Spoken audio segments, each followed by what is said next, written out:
Nuneviller? That's the question. First serve underway. Nuneviller in the purple jerseys, and the blue-clad Team Hentz says Amanda Benson nearly has the first dig. Instead, that will be a point for Claire Chaussee, who has been called upon to do so much in her rookie season. She really has, and she has handled the load marvelously. She is the only player coming into tonight who is still averaging over 5 kills per set.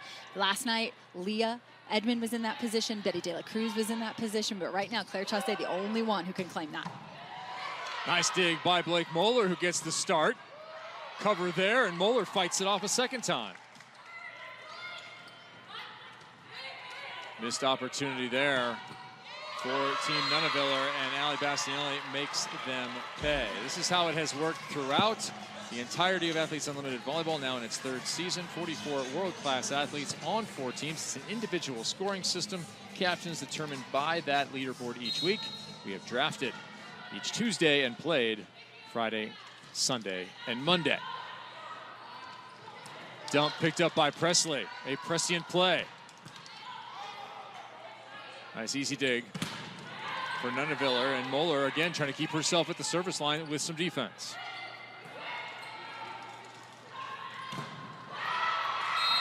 All right, right side off the block and out goes Team Nuneviller for their first point, and this is how you win points, Missy.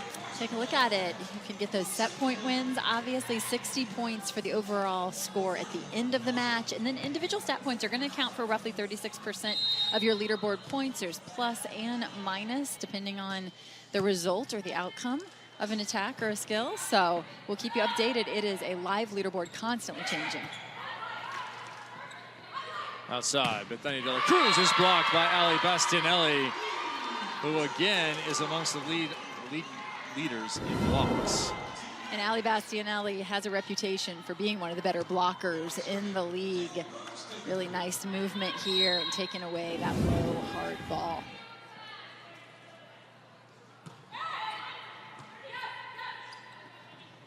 Outside, right back to Bethany De La Cruz, who's dug by Morgan Hentz. That ball shot right to Benson. Hentz puts that one nice and high. And a nice conversion down the line comes from Chaussee after, that was about a half-a-mile sprint by Stegenrud. Yeah, what a difficult ball to attack if you're Claire Chaussee. But nice job by Bruns Stegenrud not giving up on that play. A scoop set up there into left front. And just a beautiful shot deep into the court for Claire Chaussee. Backslide, Hilly covers it. And they do have 2 setters in there at the moment. And that ball carries wide. Nicole Edelman-Cagliari has had some time in that opposite position. It is a nice start for Team Hentz here, 5-1. Yeah, actually a setter who they've utilized as an opposite. It's worked quite well for them. She and Sydney O'Hilly have a really nice relationship.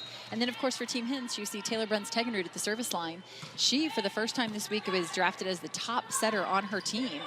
But this is, I'd say this Team Hentz, over the course of the entire season, has had the most rotating lineup over the course of the weekend. Morgan Hentz has used a lot of players, and as we talked about, just so much talent, depth of talent in this league, but also we've reached streak 5 where perhaps a few players are banged up as well. Training room has been a busy place, according to a couple of athletes I talked to this morning.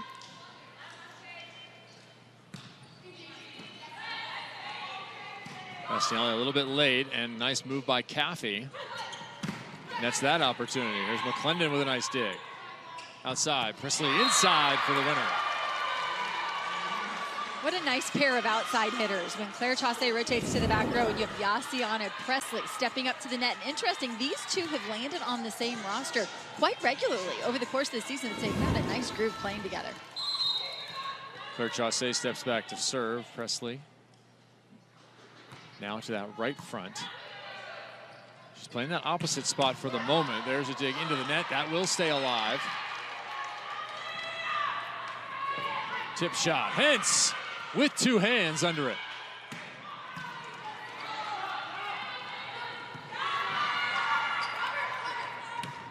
Presley tries to turn it inside out. Instead, she stuffs Betania De La Cruz. None of it possible without the defense of Morgan Hentz. The transition dig here for Morgan Hentz, and I love you pointed out the fact, 2 hands. Look at this. Runs all the way through to this ball, 2 hands under this, and creates a transition dig for her team. And then what do? They finish it off with defense at the net. Backcourt front court defense has defined the Morgan Hentz teams we've seen this season. A service finds the back line. Is it time for a timeout? That's the question. It is definitely time to put 10 more trees on the planet. Heading into this week, we had 1,260 trees committed thanks to the support of the Aspiration Aces program. Aspiration has committed to putting 10 trees on planet Earth for every ace served in Athletes Unlimited this year. Backslide, a little bit late again. Middles on both sides, not quite getting there. McClendon from way off. Oh, got a lucky little snap there. 9-2, and yeah, there's the timeout. What a quick start for Team Hentz. We said there would not be a letdown of defense, and that's certainly been the case early. Of the year, you know I love me some middle blocker. I think there are a couple players out here to keep our eyes on. Ali Bastianelli, Jenna Rosenthal, both of them. Also, there's Defensive Player of the Year, Morgan Hentz, in the running. Looking pretty good for a repeat title, but my favorite Teammate of the Year, which you just heard Deja and Rai talking about, it recognizes a player who's exemplified great leadership skills, is of good character, and has been a positive influence on their teams, regardless of personal performance. A few names on Team Hentz come to mind, but with how many good humans there are in this league, I think this is going to be the tightest race of all. I like that Key made her own medal. Just gave herself one. If you were here tonight, you too can have a medal, because they are handing those out to our fans. It's true. That's true. All right, 10-3, Team Hentz continues the onslaught. Moments ago, you saw Yassiana Presley there take a swing from the right side and get blocked. She's actually playing in the opposite position. She's a really, she's a player that captains can use in a lot of different roles. They've used her on the left side and the right side. There's weeks where she's passed, weeks where she hasn't passed. Right now, Hentz using her as an opposite hitter, and they have Deja McClendon opposite Claire Chassé. So it gives them a lot of options. I mentioned earlier that Presley and Claire Chassé have played together quite a bit. They've been together in 4 of the 5 weeks here at AU. They've tried to take some passing pressure off of Presley here and there. Service pressure being applied by Ali Bastianelli, who pulled one out of her quiver there. I like the shoot the arrow celebration. Put that one on the list. McClendon elects not to take a swing. Moeller will get it back, but Caffey in front. It's been a strange season for Kayla Caffey. Interesting in that she doesn't always start at the beginning of the weekend, but she tends to be this player who works her way into the lineup, and then in so doing is a player who's one of the league leaders in blocks per set. So she makes the absolute most of her time on the court. In fact, it's been hard to keep her off the court, I think you would say. That ball dunked down over the back row. Taylor Burns taking her. Why she didn't jump at that one. Team Nuneviller, they're capable of putting some runs on people. Yeah, this is a pretty dangerous lineup of arms, and they've gone with Lindsay Stalzer in the opposite position, something that adjustment they made last night. And she's a high flyer, so she's a great blocker out there at that pin. Another tough ball generates an opportunity, and the captain puts it down the line. Presley high ball, but Danya has seen that before. And that was in the net, so they fight it off with Stalzer there on the right-hand side again. Speaking of switching up lineups, we saw Lindsay Stalzer last night for the first time extended opposite run. Yeah, and I think that was a difficult set for her. As a right-handed player who hasn't spent a lot of time at that right pin, that ball's dying inside a little bit, and she just wasn't able to get her feet there. Yeah, your footwork, that's exactly right, becomes all the more important when that's the case. Another tough serve. Caffey, nice high. Here's a free ball drill. Misdirection, and out of the back row comes Chassé. Really nice choice by Taylor Bruns, Tegenroot. You have to think that Team Nuneviller is prepared for that. This would not be the strongest offensive rotation here for Team Hentz. They've got Moeller and Deja McClendon across the front row with a setter. So they're going to rely heavily on Claire Chassé and maybe even Yassiana Presley out of the back row as well. Presley put an absolute laser over there, and then it's missed by McClendon. I have a feeling that some people will have some words for Deja for that one. I do too. But Deja and Morgan Hentz, 2 very experienced players on this team, very quickly rolling their fingers forward. Let's move on to the next one. we won't discuss that now. Moeller, quite aware. Taylor brings Tegenroot to the corner. That's a unique weapon for number 17. I think one of the reasons why Morgan Hentz went with Bruns Tegenrud as her first setter this week, just a different flavor here in week 5. She brings some different things to the floor with that left-handed offense across the front row. And all the players have just talked about how she would be one of those people in the running for Teammate of the Year. She's just been a great person to play with, brings a lot of energy to the floor. We're keeping a good eye here on the 3rd and 4th positions, Hentz and Nuneviller on our live leaderboard. They came in separated by just 1 point. You see that has already changed early on.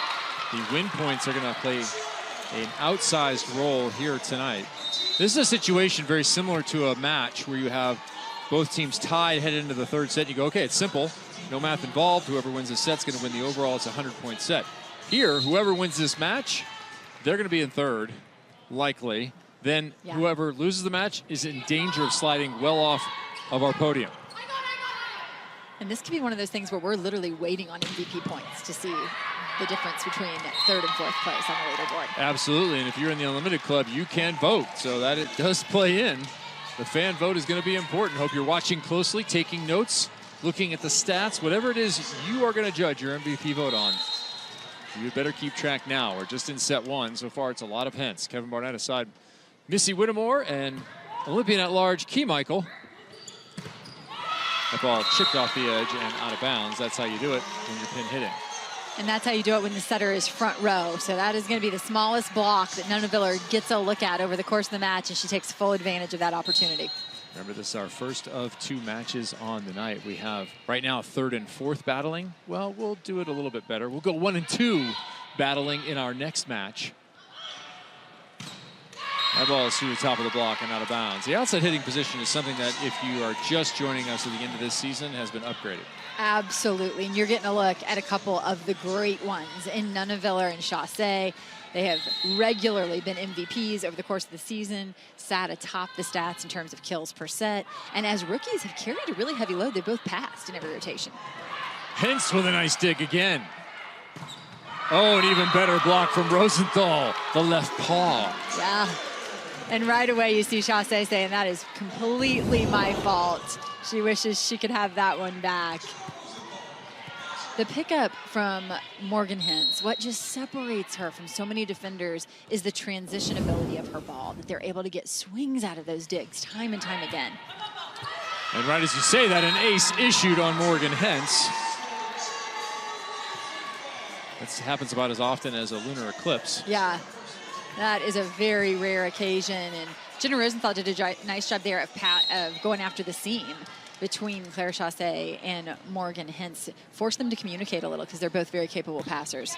Jenna Rosenthal with that high contact point at 6'5" can really cause you some problems with the float serve as Bastianelli misses, but a net violation has the point for Team Hentz. Our R1, Julie Voick, and our R2, Devaney McClarty, on top of it. Bastianelli goes from a quick frown to a smile there. She was irritated with herself for sailing that one long, and then the official saves her with that net violation against Team Nuneviller. That one's going to carry way too long. A little bit of air under it.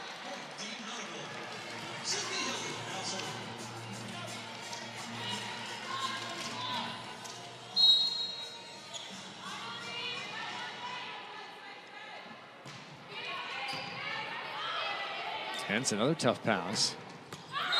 A good change of direction, but a little bit wide for Chaussee. So all those positive points, we can throw some negative ones on there for that hitting error. Chaussee, a member of the all-position team that was already announced earlier this week. And it's amazing the success she's had with how much she has been asked to do. There's a good pass.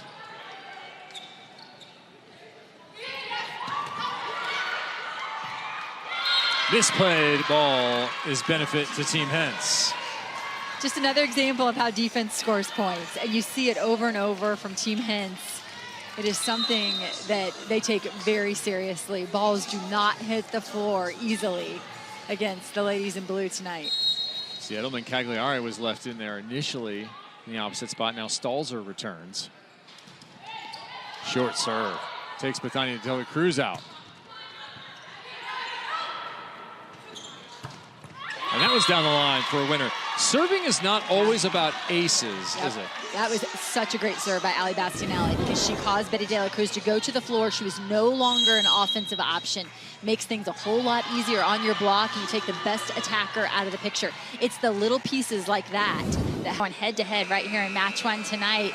Key, what do you have about these players? Well, I spoke to Claire before the match just to make sure she's been taking full advantage of all the athletic training facilities available here, because warming her shoulder with Hyperice products, massage, stretching before every game, the rookie has taken more swings than any other player this season. You can see 592 attacks. Next closest, Edmond, 100 less, basically. She told me she's actually used to it. Her last year at Louisville was a similar situation. Their other outside hitter was injured, so she was carrying a lot of the load. But after this week, she has a couple weeks off. She's looking forward to the rest. She'll be back in Wisconsin, and I wouldn't be surprised to catch her dipping her shoulder in the snow every single day. That's such a good point, though, Key. Anna DeBeer was injured last year when she was at Louisville, and so this is a position that wouldn't feel strange to her or uncomfortable to be taking so many swings out of the back row. And some players, I think, play themselves into a rhythm with the more balls that they're able to attack. Yeah, Claire Chaussee actually on Thursday is going to move to Grand Rapids. So she will be getting all that lake effect snow on the Michigan side. There'll be plenty to go around for that shoulder. And also for her platform, as that ball is issued as an ace from the Big Beth. That is a veteran-on-veteran play right there, acing McClendon. Receiving, only one player has received more serves than the 344 coming into tonight that Claire Chaussee has received, and it's a whopping 345 for Leah Edmond. So both of them have seen far more serves than anyone else. Bethany De La Cruz served that one deep. And her team will be the beneficiary here. Caffey, though, is stopped by Blake Moeller. Team Nuneviller trying to take a page from Team Hentz and create that service pressure. It's something that Team Hentz does so well, because to be honest, when you look at these teams and you kind of compare rosters on paper, there's some really big arms on Team Nuneviller, and you feel like surely they're going to jump out to a lead. But with the service pressure and then the defense, the blocking at the net, like that from Blake Moeller, we have seen Team Hentz be able to compile points. Yeah, how about that emergency cover there that nets the Nuneviller kill eventually. This is just the beginning of your night, remember. We're enjoying this matchup between Nuneviller and Hentz, trying to determine third place on the season. Tonight at 9:30, we will determine first place on the season, the championship on the line, and our Team Linehan versus Team Edmond. Final match of the season. It all comes down to one 3-set series, unless we go to another golden set. Well, we're looking forward to that championship showcase. Hope you are too. We'll be right here on ESPNU with that one. As Blake Moeller collects the kill. Moeller an impact already in her first start. Really nice job there by Bruns Tegenrud of just spreading the offense from antenna to antenna. They got Jenna Rosenthal across the net. We know that she's a really dynamic blocker, a good mover. So try to spread her thin. Blake Moeller with that her first kill. Had a couple of near stops, been getting over the net, making some plays.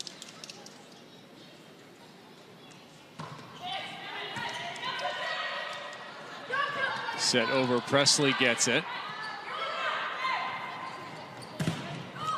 Taylor Bruns nearly had it, instead it's covered. Again, Team Nuneviller doing a nice job with the little plays. Another small play, Hilly. Does it turn out to be big? Not yet.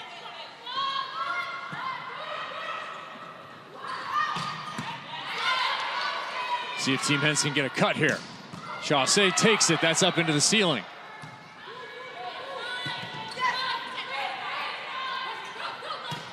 Moeller a little bit behind the ball, and Nuneviller is over. So yeah, I have to point out that right back defense of Yassiana Presley, though. Some really nice digs, picked up some short shots as well. And Yassiana Presley has been asked to do a lot in terms of switching positions sometimes from weekend to weekend or from match to match or maybe even set to set, playing different positions across the back row. 22-16. Going a lot of new pieces playing together. For instance, Sydney Hilly, over her entire time here at AU, is playing with Betty De La Cruz for the first time this weekend. Presley with more defense. Yes, one more. Presley.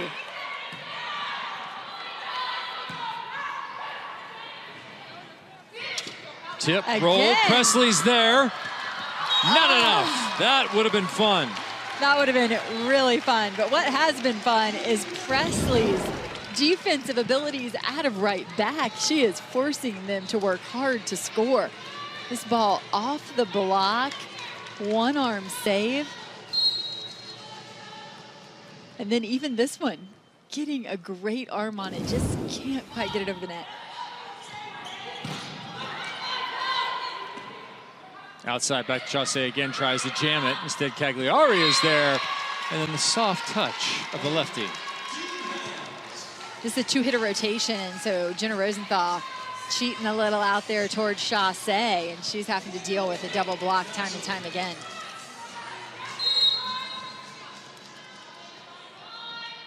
I don't know. Taylor Brunstegenroot might have a little bone to pick with you on that one. The turn and swing lefty. Over the top of the block, looking for the back line, and missing is Brooke Nuneviller. And they're discussing whether to challenge or not, whether that was in or out. Already challenged once. Devaney McClarty is anticipating the challenge. And you saw some indecision there by Brooke Nuneviller. We mentioned this is her first time in the captain's chair, so that's her decision whether or not she wants to issue a challenge. And she was leaning into some of the players around her. This is an interesting team, and there's 4 players on Team Nuneviller who have been captains over the course of the season. They're all on the floor right now. You've got Sydney Hilly, Betty De La Cruz, Jenna Rosenthal, and now Brooke Nuneviller has been a captain as well. So lots of people with input, but it's really Brooke's decision in the end. I had it out with no touch in live play. I did too. I still don't think there's a touch there. I think it's out. And I believe that ball is out, and we're going to be looking at a set point for Team Hentz. But I think one of the interesting aspects of, having been in the captain's chair and then maybe the next week not being in the captain's chair, how much voice, I think you have to look to your captain, like how much input do they want? How much experience do they have as a captain? Some of the younger players have said they have really gone to the older players and leaned into their experience and said, this is uncomfortable for me. What can you do? I need your help, and, have really depended on those older players. Historically, when the first couple players are drafted, there is a lot of discussion about who's next. There's been quite a bit of input, especially as the season wears on and people have different opinions, and you see kind of groups coalescing together and picking each other early and often to get a core group in any one week as that ball is confirmed out. In our next match, when you see Team Linehan, I think it's definitely been the case for her and Molly McCage, an experienced player in this league. Linehan has really leaned into Molly McCage. They found a rhythm with Nutsara. They brought Willow Johnson into that, and that has really been their core over the last 3 weeks. Set point. Moeller trying to drop it right in the corner. Instead, Rosenthal, the beneficiary of a good pass. So another opportunity here for Hentz to close it out. And remember how important every point is throughout a season, but certainly in any one set. We nearly saw a huge comeback in our second match on Friday. Bad pass. That ball out of bounds. There's another one creeping closer. Remember, we're playing on aggregate, so every one of these points matters when we get to the end. And I think that's a good point, because at 24 points, it seemed like, is it worth it for Brooke Nuneviller to issue a challenge? Sure. Maybe not in that set, but as you mentioned, in the aggregate score, it's certainly worth it to slow things down and see if you can close the gap just a little bit. Another bad pass. And another good opportunity. Rosenthal will pass first. Betty. Yeah, into the stands, and that's another one. And comes to mind. Misty May Trainer and her on the beach. Multiple gold medals in a row. But not only getting to balls that seemed impossible, but to your point, making them playable. Controlling them. And that ball is right on the back line. The 4th opportunity to close this first set is taken by Team Hentz out of their timeout. So they will close it 25-20. They gave back a few at the end. Will that level all the way through the professional level is just exploding in the United States. You obviously saw that potential 3 years ago. What is it that you saw in this game that drew you to volleyball? Well, I am an entrepreneur, and I've been through a couple different ventures in my life. And when we said we were starting volleyball, you had that rare reaction, which is everyone said, what has taken so long? How can there not be pro volleyball in the United States? And we were the first league in 2021 that, it'd been over 20 years since there'd been pro volleyball, and now we're the first first to completely, 3 successful seasons. And, the growth is just tremendous. I mean, it's an amazing moment. We were lucky to spot it back then and fortunate that, we were able to be the first to get it going. Now, Athletes Unlimited, of course, a multi-sport platform running not only in volleyball, which has been an Olympic sport going back to 1964, but also now lacrosse and softball have been added. What's the interplay between Olympic play and pro play? Listen, they all feed one another. I mean, what's so important in any of the sports that we're in is the ecosystem that's created. Everywhere from the youth level up to the national team to the pros, obviously college as well, and everything kind of supports one another. And so we're really glad. I think the piece that's been missing in women's sports, I mean, we're thankful, thanks to Title IX, that there's been so much improvements at the college level. But until recently, pro women's sports was absolutely lacking. There wasn't the investment, even though there were so many fans and so many athletes. And so we're glad to come in. I think it's a big opportunity, and we're now just seeing increasing attention from partners, from sponsors, and fans finally have the product that they've been wanting to have for so long. And, of course, the opportunity for athletes to stay in the United States and play in front of them.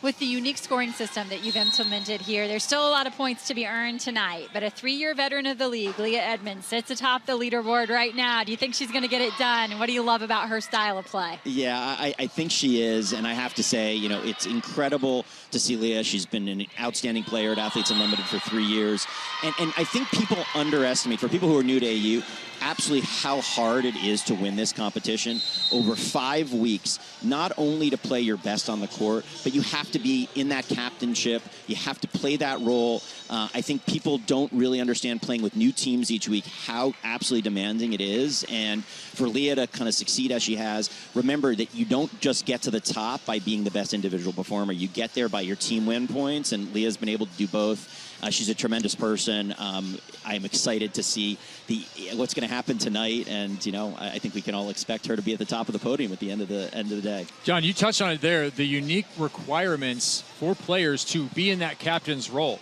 to make every choice throughout the week and in match. It's so different. When you guys were concepting it, did you have an idea of how impactful that would be for the challenge that those athletes would face being in that new paradigm? I don't think we fully grasped how difficult it would be, but I think we've always had since the outset this belief that partnering with the athletes, putting more control in the athletes' hands was an essential guiding principle. And, we learned that very early on in our planning phase of Athletes Unlimited. It was from a meeting we had in October of 2019 with some of the softball players that were part of the first AU softball season. And we brought them into New York. We had this great meeting, and Jonathan, myself, Sherry Kemp walked out and said, we need to partner with the athletes in everything we do here. And that's been the guiding principle. This morning, Jonathan and I got together with the player executive committee of volleyball and, talked about the season, recapped, and already starting to look ahead to next year. And that partnership has been essential. And seeing what you have to do on the court, as Leah's had to do and others, to be both a captain, to be a player, and you have to really bring your full self. And I think that's one of the reasons it's such an exciting competition, because it's intense. You're around world-class players. And at the end of the day, you can't just go out there and be an individual performer. You got to really bring your team along with you. Well, John, congratulations on what has been a successful season 3. We're looking forward to the conclusion tonight. Which bench are you going to stay with right now? We're going to keep you in one of the banks here. You know me, I'm going to be all over the place. I keep moving around. They never like to be, caught in one space at one time, Keep them guessing. All right, John Patricoff, thank you very much. Thanks a lot. All right, Athletes Unlimited co-founder and CEO John Patricoff, with a lot of good detail there on the way that this league started, the development of it, the thought behind it, and then the execution now in year 3. And I love that he pointed to the fact of 5 weeks, because I just don't think you can overstate how hard it is to play at a high level for 5 weeks like that, as he mentioned, with all the changes that are taking place around you in terms of your roster.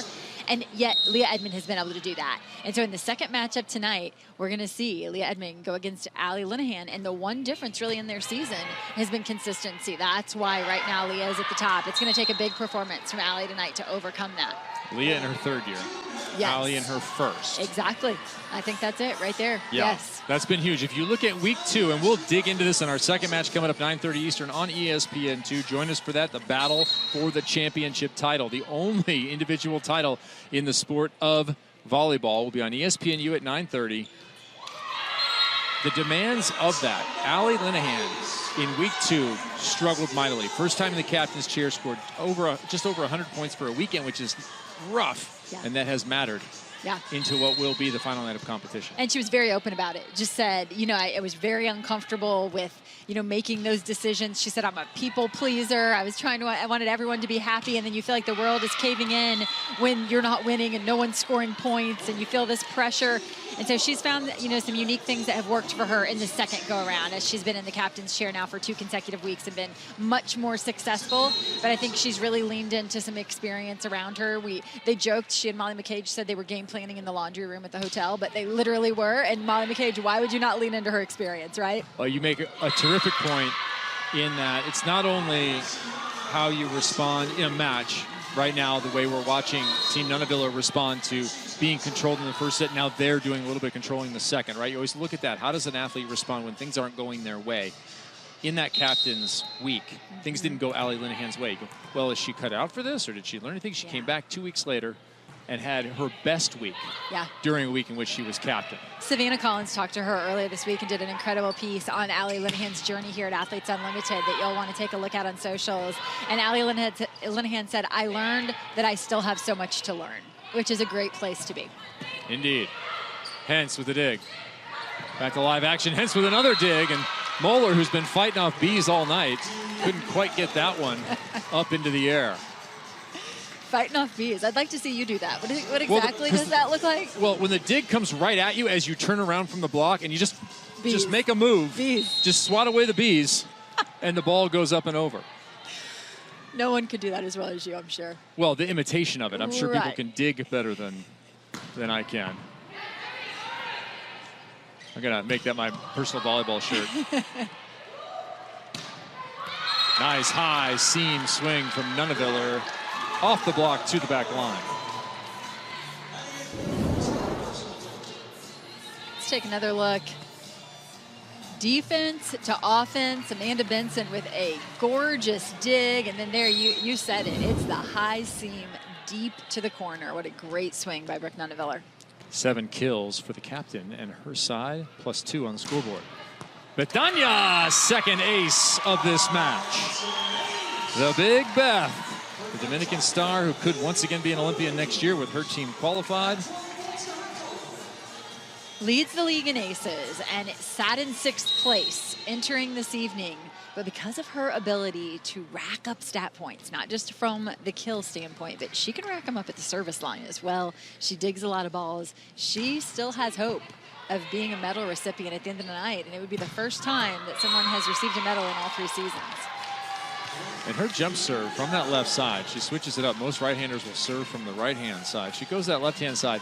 She's not only hitting it hard, she's hitting it with spin. She's going a little bit wrist away, and it's tailing away. Yep.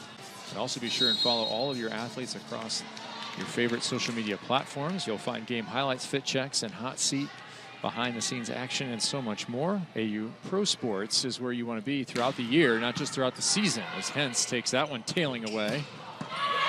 And Deja McClendon blasts it through. Deja, who at this point, 5 weeks in, we're talking about legs that are not fresh. Deja hasn't played that much, and she's getting healthy. Yes. She was not healthy at the beginning of the season, has been inactive or active with limitations. And so at a time in the year when there's some people who feel like their jump might be failing them, I like this inserting Deja McClendon in, a little new energy, some fresh legs. It just gives them a different look. It allows them to play Yassiana Presley as a right side and keep her out of serve receive, which has worked well for her. Moeller one-on-one nearly had the stuff. No swing to be had here for Caffey.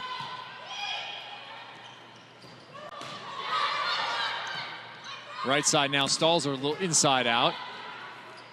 And Yassiana Hentz with the dig. What a bunch of work Yassiana Presley is doing over there in the corner. Isn't she, though? Yeah. I mean... It's like there's 2 Morgan Hentz. Yes. And I've said it each week, and I just can't help but point it out once again that players who play alongside Morgan Hentz tend to have their best defensive nights. You know, I think you want to meet her level. You want to meet her effort. And we've seen it from Yassiana Presley tonight. Look, right now, Morgan Hentz has 8 digs. Yassiana Presley, 8 digs. Yeah.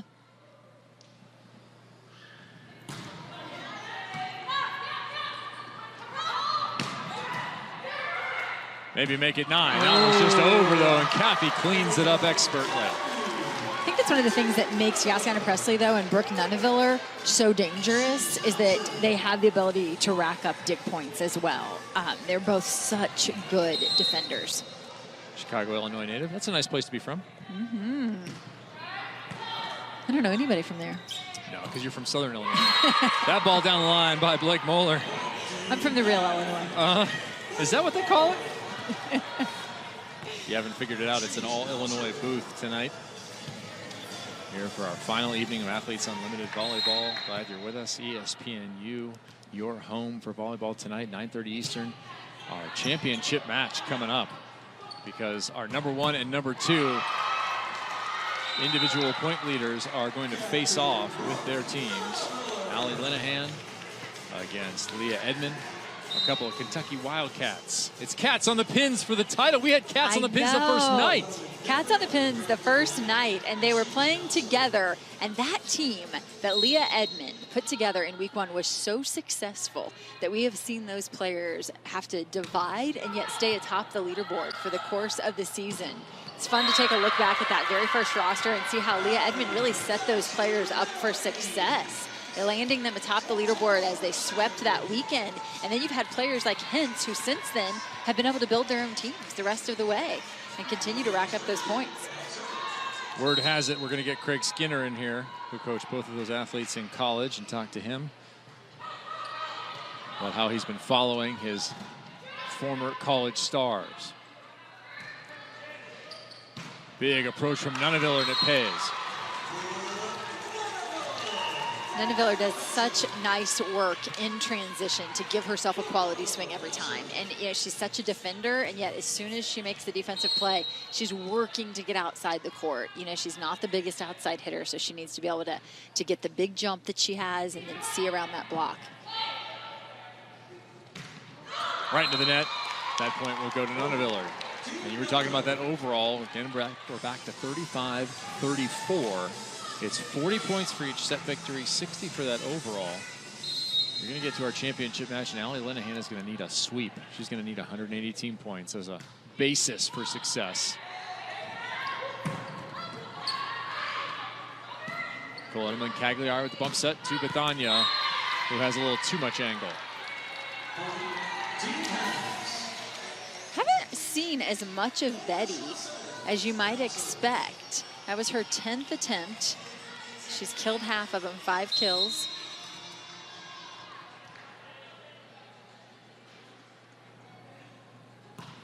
Well, contrast there with Brooke Nuneviller, who has 28 attempts. As Bethania looks down the line for the second time, and our official Julie Bowick says, no, that's out. And I think that's going to precipitate a challenge. Both of our lines people indicated in. And Sydney Hilly certainly motioning to Brooke Nuneviller, yes, this one's worth a challenge. And I don't think Brooke was in a position where she could see the ball at all, so she certainly had to look to her teammates there to know whether or not it was worth the challenge. You can be the judge at home. That's close. It's really close. I didn't actually realize it was that close. In the gym, I thought, oh yeah, that's definitely in from where I was sitting, but I'm gonna have to see a couple angles of this one.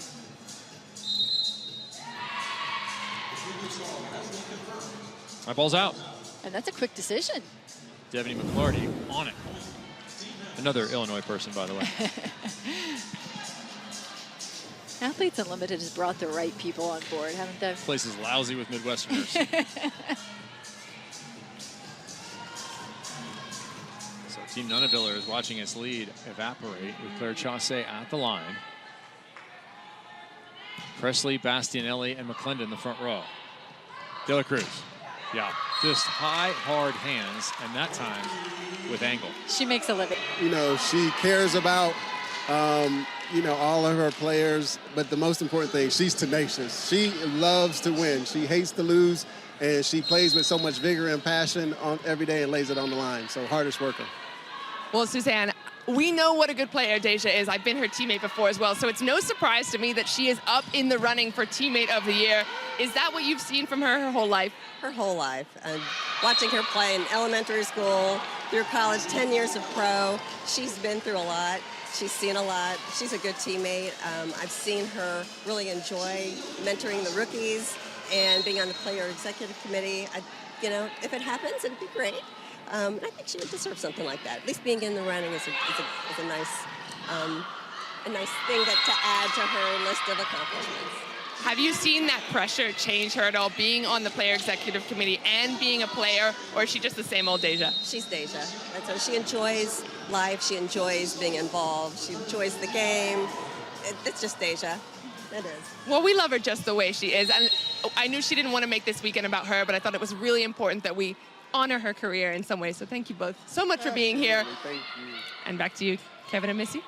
Key, I know with the McClendon family, it's always game time on birthdays. So everybody's going to bust out the games and pick them and play them. I mean, we all know Deja's awesome, but that's a competitive family. I wonder what game Roger and Suzanne would choose so they can dominate themselves.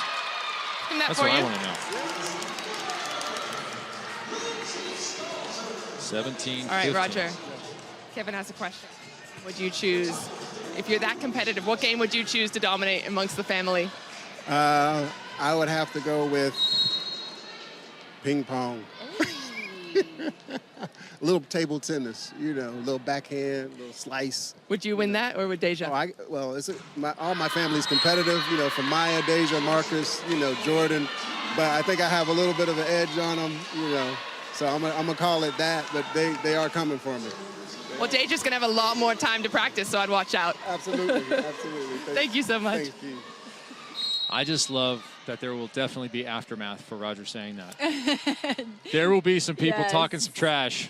Yeah, some family members are going to step up to the plate. He just declared on national television that he is the best McClendon ping pong player that there is. I do think for Deja and some of the players who are toward the end of their career, to be a part of establishing professional volleyball here in the United States and providing the opportunity for the younger players coming out of college to be able to stay at home, it's a really important piece of the puzzle for them. It's something they're really proud of. Caffey back to serve. Nuneviller was within 2, make that 3. As you look at the PEC, the Player Executive Committee is responsible for everything you see here. Every decision has to go through the PEC. They have input, they have responsibility, and at the end of the day, it's on them. Yeah. And I think it's a position that they all take very seriously because they so want there to be success and opportunity for the young volleyball players coming up through the system. Back to action here as we get to the waning moments. That 20 mark creeping up here in set number 2. Out goes Lindsay Stalzer, and in comes Nicole Edelman-Cagliari to serve and play some defense in that right back. You then don't have offense coming out of that position typically. What a hybrid player Nicole has been, though. We've seen her set, we've seen her come in for defensive role, we've seen her play front row, swing from the opposite. Rosenthal just kept that ball alive with her right foot. Aha, it's put away. Second kill with the turn and swing from Taylor Bruns. Tegenrud. Great timing, too, by Taylor Bruns Tegenrud, knowing when to go to that offense, which she's got the defense scrambled a little. Look at the kick save, Jenna Rosenthal. We had one of those last night. So fun. Now, you might ask, you saw the ball hit her knee and then her foot. Is that double contact? If it's one movement, it is not considered double contact. No different than if you're playing defense and the ball hits your arm, hits your chest, and comes back. That ball's also legal. Great point, and well explained, yeah.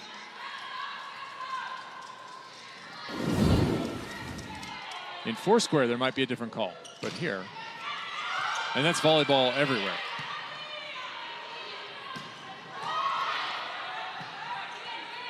Another big approach for Chaussee and blocked. Do not challenge. Jenna Rosenthal into the seam. Really nice close by Rosenthal. And then Sydney Hilly, who as a setter, you just don't lose a thing in her blocking ability. She is a really solid blocker on the right side. You mentioned Hilly. She is first among setters in blocking, and there she cleans it up effectively again. Hilly at 6 foot and athletic is a tall setter. Yeah. And that pays there. 21-18 Team Nuneville. Back out here. Looked like a kid last year. I noticed year before. that. Now, yeah, that young man, he is here supporting his mom and enjoying some volleyball. We've seen some aces already in this one. For every ace during this year's Athletes Unlimited volleyball season, Aspiration has committed to putting 10 trees on Mother Earth. 1,260 trees had been committed coming into this weekend thanks to Aspiration's support. But Dani De La Cruz already added 20 in this one. She's got an ace in the first and second sets. And there's another one right on point. Look at our crew predicting the future. 22-18, Team Nuneviller. Brooke, thanks for the oxygen. And interesting, Betty, just moments ago, Key told us Betty had said serving will be the key. And, you know, they've gone for aggressive serving. It's resulted in some misses, but now we see it paying off.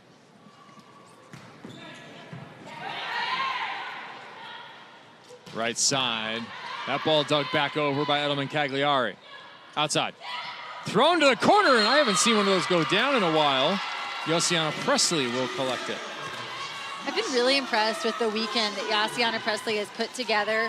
She's been very low error, and I feel like she's been able to balance her offense and her defense, contribute in so many different ways. I think a lot of it has to do with playing with Morgan Hentz, who manages her team really well and has done a good job of not overloading Josiana Presley in terms of serve receive. There's times when they've pulled her into the serve receive. They also have kind of allowed her to get comfortable using her on the left side early in the weekend, where I think she felt a little more comfortable. But now as the weekend goes on and their needs change, they've moved her to the right side. Just a great job by Morgan Hentz of using the players on her roster to the fullest. Danya collects another kill. I mentioned her efficiency. That number can easily go well north. But Danya's the kind of hitter who can generate 8 of 8 in a streak. Exactly. That's exactly what I'm thinking. I'm like, those numbers can change so quickly. Rosenthal, that ball just kept sailing. It might have been out. And confusion there. Who should take that ball? Well, somebody's got to take it high above the net. Okay. So I don't necessarily have a choice of who it is, but go meet it above the net and just call the other player off early. Who do you prefer, the outside or the middle? Be aggressive with it. Yeah. If I'm an outside, I'm going to come get it. Yeah, that's what I'm thinking. Middles like to stand around. It's an awkward position for the middle, I think. Her back was to the net, so I agree the outside, but you got to go play it above the net. Set point here for Team Nuneviller, and not only that, but it would be a lead heading into our third set. No.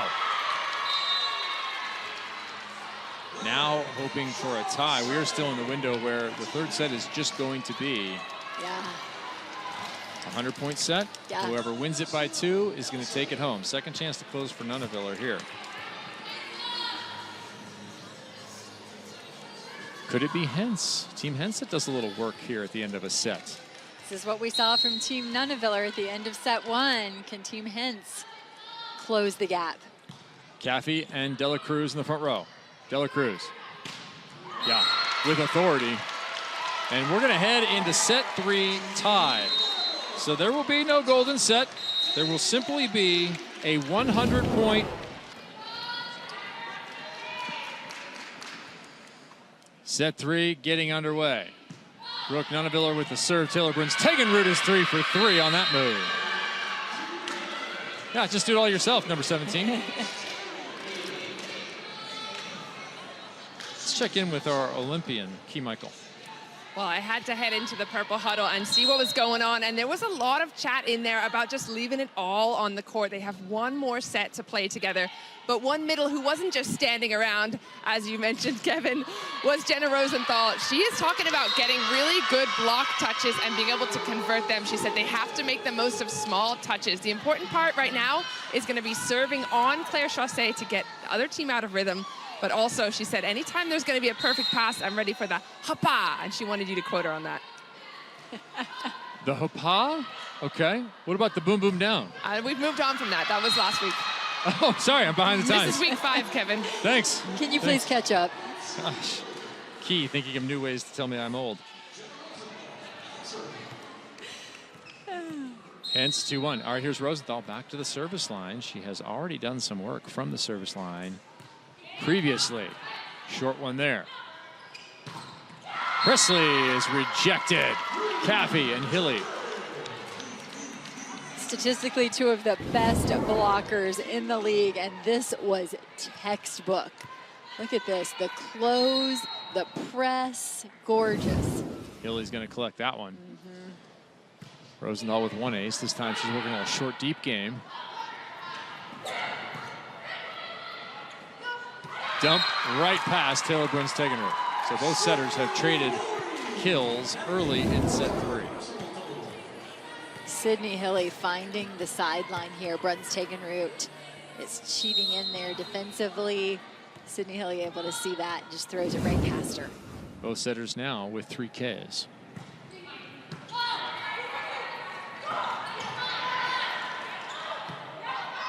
Chaussee tips into the fire. A charging Rosenthal comes up short of credit. And you see that off blocker release across the net to pick up the short tip. And Chaussee is purposefully several times now going over that, a little deeper into the court, into that no man's land.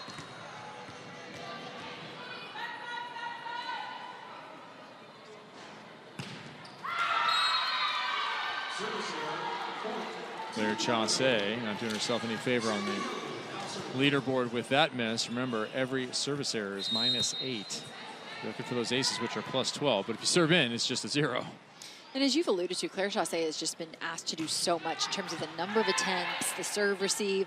She is not atop the leaderboard here at the end of the season, but did make the all-position team. So the players playing around her certainly recognize her contributions over the course of this year. Presley looking for those high hands. Doesn't quite get them, and Team Nuneviller has a 2-point lead.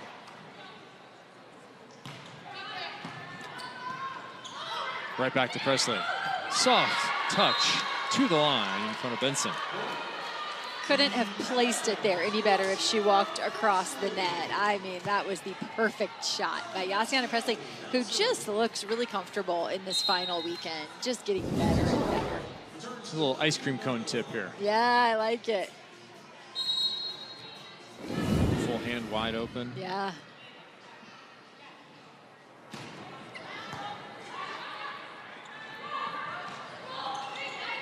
Moeller didn't get there, played some defense instead. Trying to take the setter out, they do that. Bastianelli, oh yeah, whips out the pause.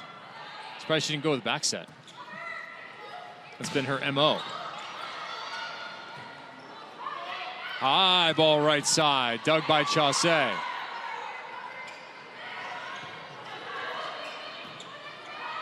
Either side trying to find some offensive rhythm here. How about McClendon? A test of cardiovascular fitness continues. Ali Bastianelli setting Claire Chaussee out of the back court. Hey, don't call it, let him play. Bastianelli with another set, 3 in this rally. Where are you gonna go? Middle. Yes, finally.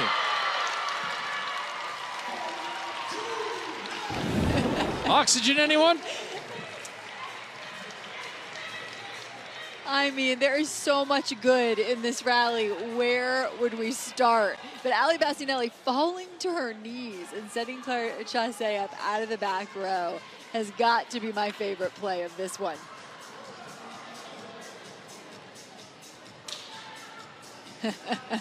Brunstegenroot goes to the floor for an extended breath, and Yasiana Presley says, "Let me join you."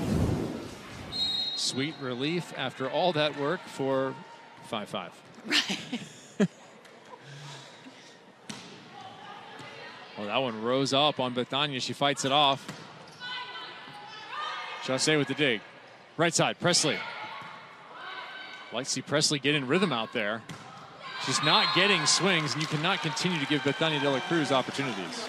Yeah. Betty now 9 kills on 21. Still just in that 170 range efficiency, pretty low for her.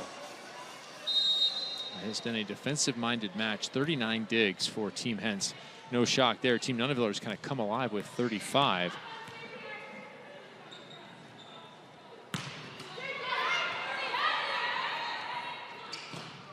That ball off the block and out of bounds. Team Hentz. And we get to welcome in Gabby Blossom, the backup setter for Team Hentz in this week. Hi, Gabby. How are you guys? Oh, we're having a good time. Tell us about your season here at Athletes Unlimited. We haven't seen a ton of you on the court. What have you done to contribute each week? Yeah, just be a good teammate, you know, have fun on the bench. Our bench is a lot of fun this week. We got these ski goggles, so, you know, we're chilling. Yeah, why are those only on the bench? I want Great those question. in the match. Great question. I want them on somebody for one rotation at least. Allie I'll Bastianelli is try. my I'll try pick. to do that. Yeah, Allie's my pick. Tell her she's got to put those on. Allie, you got to put goggles on. That's they want the goggles. Kevin the says, fans. yeah. Yeah. She said okay. Excellent. I can't wait. Gabby, I've got to know, playing with Morgan Hentz, what is happening in practice in terms of, is there feedback about how to set up defensively, or is it just the fact that when people play next to her, it's like you want to meet her level? Because I feel like consistently each week, the players that are surrounding her tend to play the best defense we've seen out of them over the course of the season. Yes, Morgan Hentz is incredible. As a captain, as a leader, as a defender, I think she tells us what to do and everyone listens. And obviously, like, you want to play your butt off for her because you know she's doing it for you. Yeah, here is Josiana Hentz with another dig. She's been equaling the captain in that one.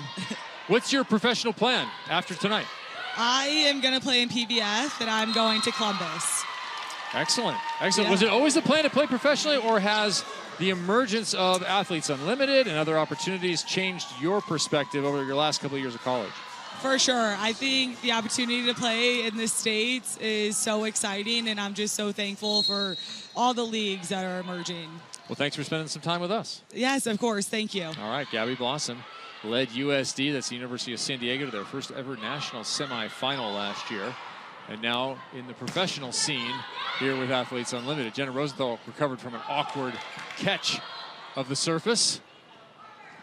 That ball chipped off the edge. Josiana Presley's made almost every play tonight. That one just out of reach. 10-6, so that is a 4-point lead in this set, a 4-point lead overall. Team Hentz now timeout.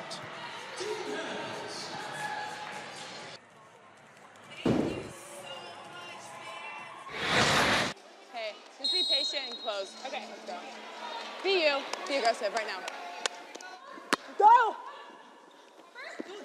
Let's go. Come on. Right now. Yeah.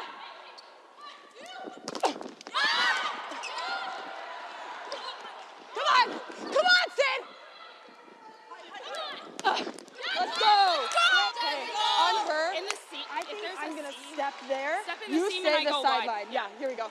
Because she has that wrist away. And then you can work in. Go! Up! Yes, great job. Here we go. Hey, Sid, watch jump here with middle. Watch jump. Quick! Yes! Come on, great job. Let's go. Come on. From into the action, we're back to the action. Maren Grote checks in to serve, working on Deja McClendon.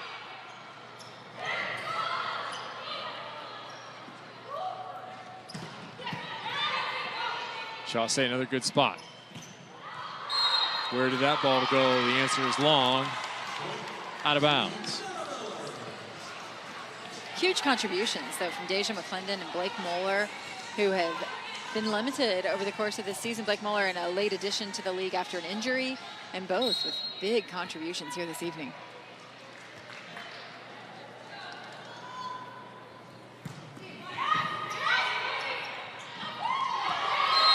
A little reverse throw, if you will. And Missy Whittemore likes it. I do. And interestingly, it's Nuneviller saying my fault, which is interesting. Obviously, that's not her ball, but she has been so good about communicating and calling out when to look for the dump. And Maren Grote had entered the match. I think she feels like that's her responsibility to communicate. She communicates like a libero, and that's because she has played the position. And you saw the extended communication as we went into the action with her between she and Amanda Benson, talking about where they were going to be defensively. And that's just so important because they literally have two liberos on the floor. We're going to offer you extended volleyball action tonight, 9:30 Eastern, our de facto championship match, as Allie Linehan and Leah Edmond, two Kentucky Wildcats, are in first and second on the leaderboard. They are fighting it out for the top step and the only individual title on the planet in the world of volleyball. That is 9:30 Eastern on ESPNU. Stay with us here from Mesa, Arizona. Kevin Barnett, Missy Whittemore, and Key Michael will finish this one, and then we'll get ready for the final match of the year. McClendon, perfect pass. And that's what it looks like. Nice snap over the top there by Claire Chaussee, but that only happens with the passing of Deja McClendon. Really, I think right now, any offense they get from her is just an added bonus. But what she is providing for them right now is a real consistency and just a leadership role in terms of that serve receive. Rosenthal backslide. Trying to put it down the line. Now the question this is going to be, did it hit Moeller's foot? Did it hit the ground in front of Moeller's foot, or did it hit her on the foot out of bounds? The ball is called out. I'm not sure that the line judge can really make a call on that because Blake Moeller is sort of blocking her. I felt like it hit Blake Moeller's foot first, to be honest with you. Will we get a challenge here? I'm curious. Did you want to issue a commentator's challenge? I think I would like to. Okay. Oh, I could be wrong. Maybe it's off the bounce that it hits Blake. Should Blake's left foot be out of bounds like that? Probably not. Okay. So as a defender, you want to get your foot planted near that line so that anything to your left is out of bounds, but you don't actually want to have your foot out of bounds. Dave Rubio is unhappy. Yeah. Like there was a bad call in the duel in the desert or something. Facilitator for Team Nuneviller.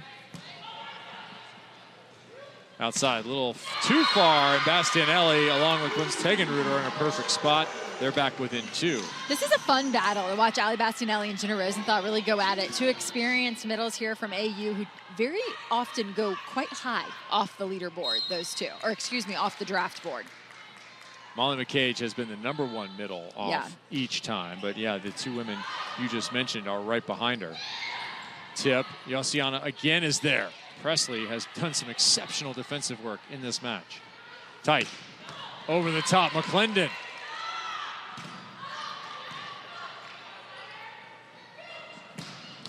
Dela Cruz dug by Moeller.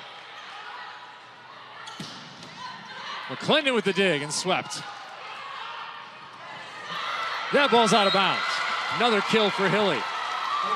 And I'm not rooting for either team, but I would have loved to see that one land in bounds because I am just appreciating the defense that we are seeing from Team Hentz. She crafts the team just differently than anyone else. You know, she sees in players their defensive abilities that I think other captains often look to Yossiana Presley, they think big arm. They look to Deja McClendon, oh, can she play on the outside? And I think Hentz sees a complete player. She sees what Yossiana Presley can bring to the floor in terms of that defense that we're seeing. And for Deja McClendon as well, the way she's solidified their serve receive. Chaussee stop once, second tip picked up by Cagliari.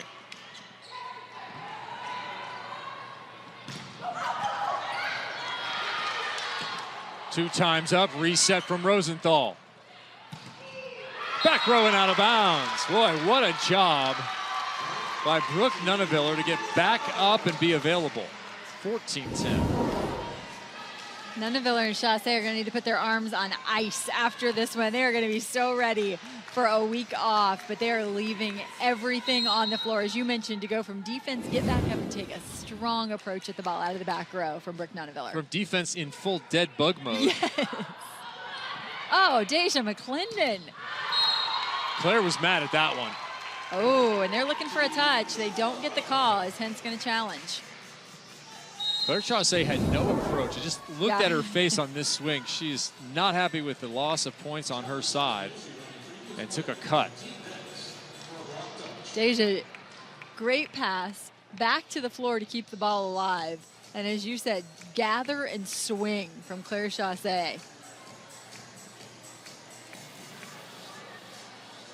That was an immediate call for a touch. And I will say it's the players who see it and hear it more clearly than anyone.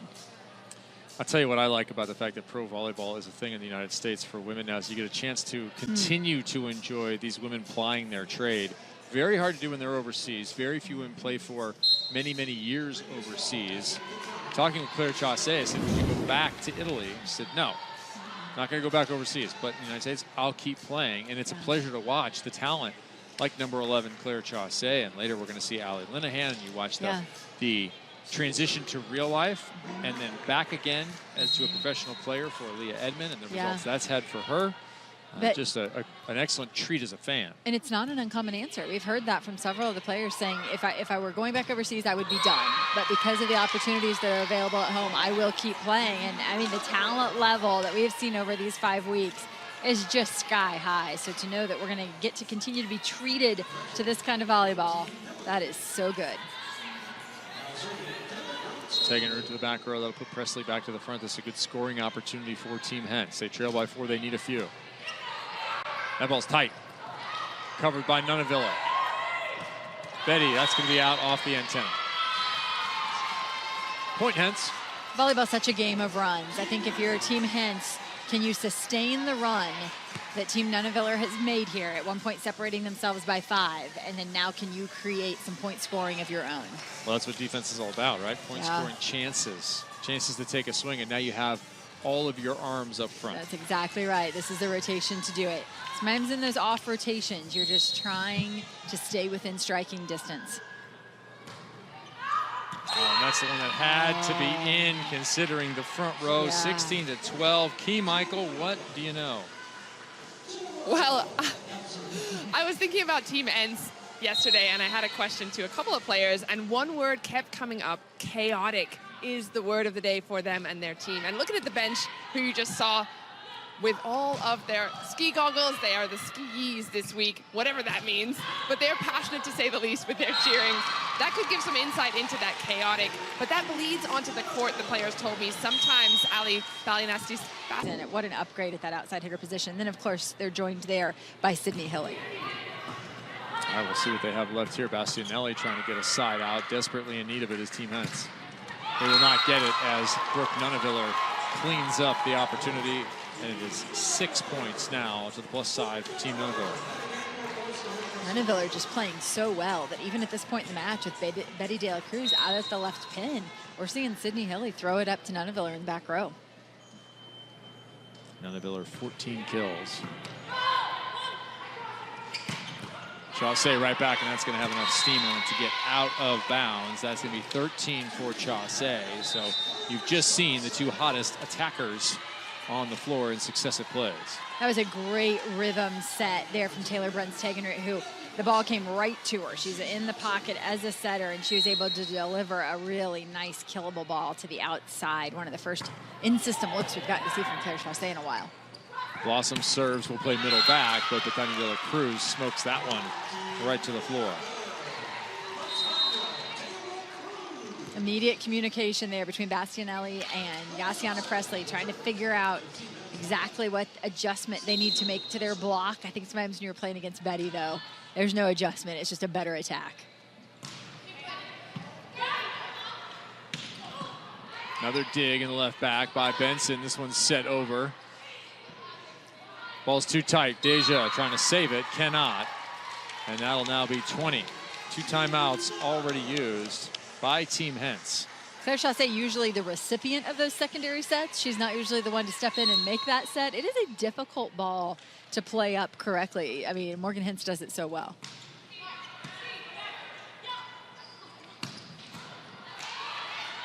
That ball dug on the money. Almost too perfect. Outside, McClendon stopped. And that first contact will go to the floor. Team Hentz on the verge of going 0-3 on the weekend.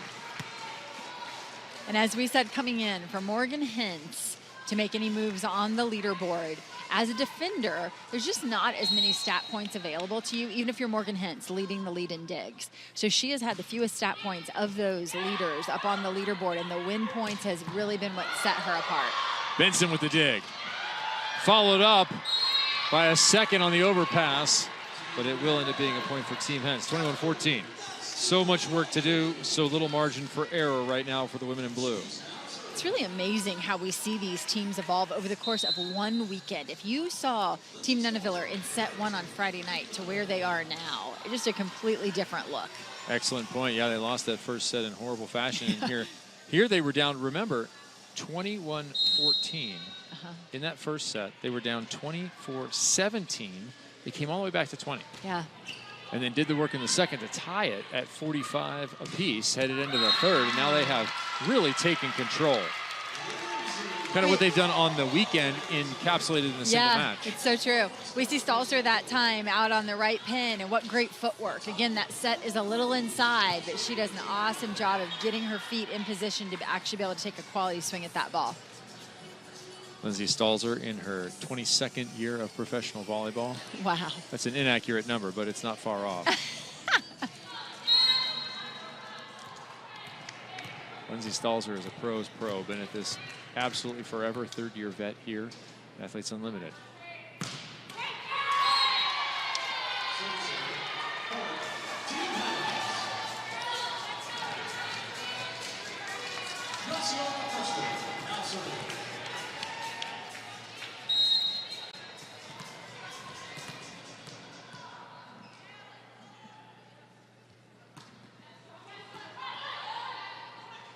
Right side.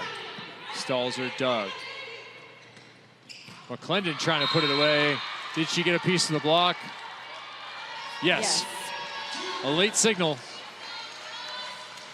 Oh, and Team Nuneviller thinks they won that point. They've got Kayla Caffey headed back to the service line. They're going to have to back things up. Yeah, they're going to take Jenna Rosenthal off the floor. Yeah.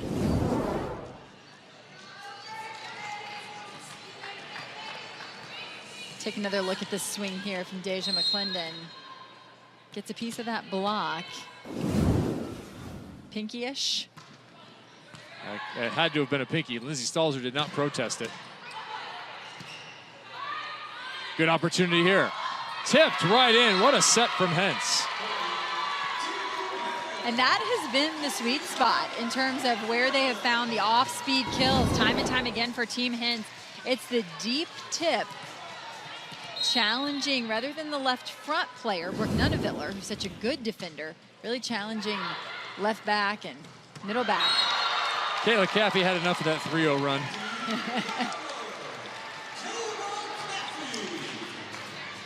We've seen some just glimpses of outstanding play from Kayla Caffey. Just her second kill in this one, but an important one. Already with 2 blocks. That's where she's really excelled, is blocking phase. Outside McClendon, this tip is not going to go down.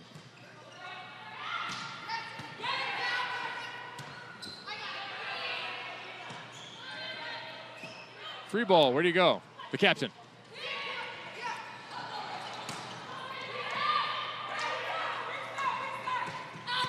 Rosenthal. That ball's in. It was close. Nuneviller set and match point. Number 1. 100-point ball coming up off the right arm of Kayla Caffey. This is it. Coach Hasse not quite ready for this to end yet. She's going to do the old shoe tie here and slow things down.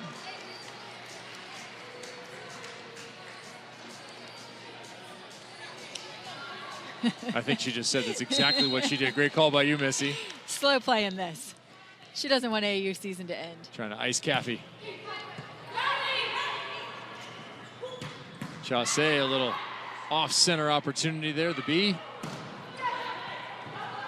Couple of steps and got it. Is there more life in Hentz? Yes, there is, Blake Moeller. This is a great press on the part of Blake Moeller. Look at the block deflection that allows them to save that first swing. This is all defense, though. Look at this free ball opportunity. And then Blake Moeller dives to her left. I've been so impressed with Blake Moeller tonight. Not just plays like that, but some of her second efforts when she hasn't been able to make a close, she's like stepped in and played defense. Really enjoyed that. Second 100-point ball for the women in purple. Brooke Nuneviller puts a cap on her rookie season. A very fitting end to this match. For the first week, Brooke Nuneviller is in the captain's chair, and it is a successful outing. I think it benefited her to become a captain later in the season when she had gotten a feel for the way this league works, but she is a very natural leader, and they're going to walk away with a big win, and Brooke Nuneviller has herself in position to be on the medal stand.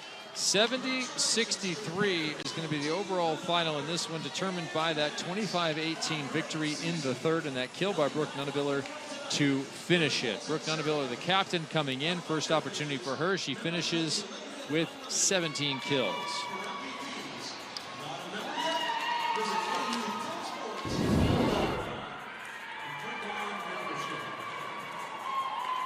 Mike, go!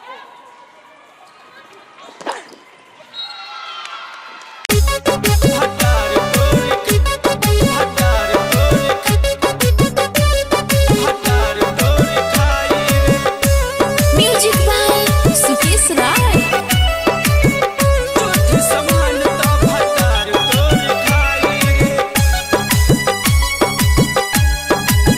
Satyam recording studio खोरी पाकर।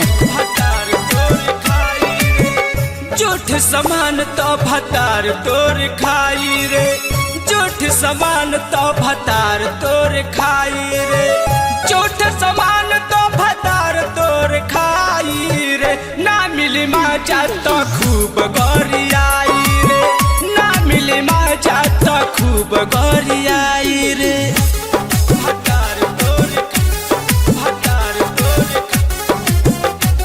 भतार तोर खाई रे झूठ समान तो भतार तोर खाई रे जाइबे जो छोड़ के हमरा तन को ना गम्बा पागल हो जाई तोरा भरम्बा पागल हो जाई तोरा भरम्बा जाइबे जो छोड़ के हमरा तन को ना गम्बा पागल हो जाई तोरा भरम्बा तोरा जैसे ढेर हमरा मिली हार जाई रे तोरा जैसे ढेर हमरा मिली हार जाई रे तोरा जैसे ढेर हमरा मिली हार जाई रे झूठ समान तो भतार तोर खाई रे झूठ समान तो भतार तोर खाई रे